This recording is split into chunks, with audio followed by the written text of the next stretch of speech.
Majority of the clients and women I work with are type A perfectionist, high achieving women who live fast paced, busy lives, and they like to get stuff done. They like to do things to be busy.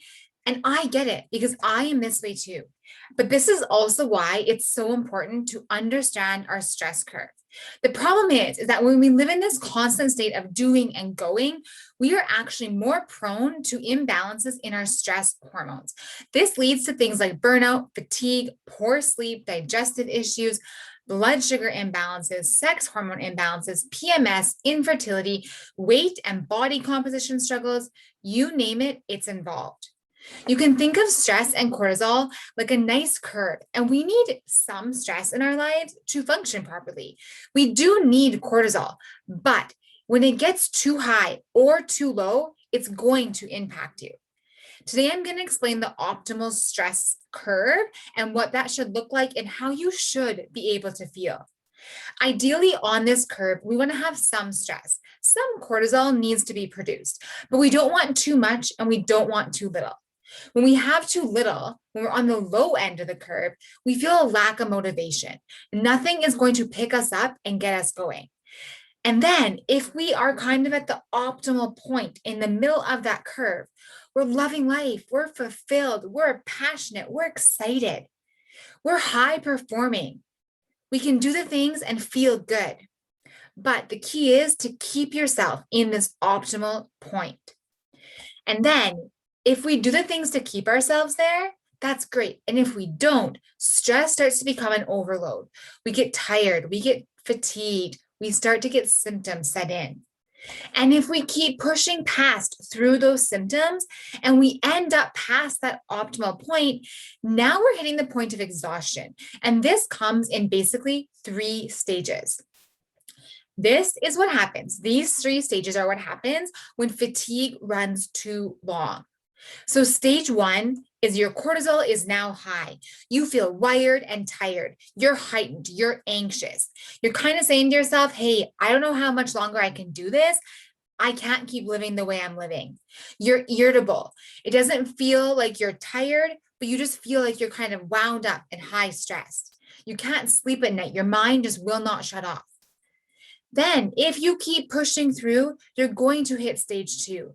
And that's where you're feeling like stress is starting to take over. You're getting really tired. You feel tired. Your libido is gone. Your libido, your sex drive starts to tank. And if you keep ignoring this more, you're eventually going to hit stage 3. And this is what I like to refer to as burnout. You're exhausted. You're very tired in the evening. You cannot even function. You have trouble waking up in the morning. You can never get enough sleep. You just always feel tired. You're lacking motivation. You have difficulty falling asleep. You can't stay asleep either. You just don't care about things anymore. You're not excited. You're not passionate about life. This is because cortisol was so high for so long that your body got tired and things break down. Now your cortisol is tanking. Now you're on the low end. You went from that optimal stress point, you pushed way over, and now you're down on this low end. You can only have heightened cortisol for so long before something is going to break down. Now, the thing is, we should feel excited about life, pumped to wake up in the morning and do the things, motivated, aligned, energized. But when we are pushing past that optimal stress point over and over again, this drive, this motivation, this passion is no longer there. This is when we feel like we're fine. We're past that optimal point, but we feel successful. We're hustling. We're wearing the high cortisol like a badge of honor because, hey, successful women do more. Our worth is so tied to doing, to hustling, to accomplishments. And this is keeping us past this optimal stress point. Again, you can only be fine for so long before a breakdown is going to happen. Now, you are so far from the optimal point that it's harder to bring yourself back. The farther you get, the harder it is to bring yourself back. So it's really important to be able to identify where you are on the stress curve. And when you feel yourself coming out of that optimal point, having those tools to bring yourself back, take it back a notch instead of continuing to push through and be fine.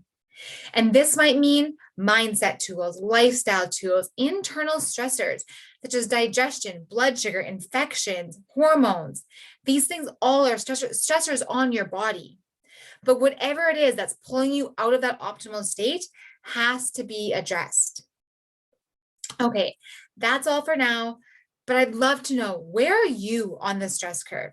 Are you in an optimal state? Are you a little bit past, or are you so far past that now you're starting to crash?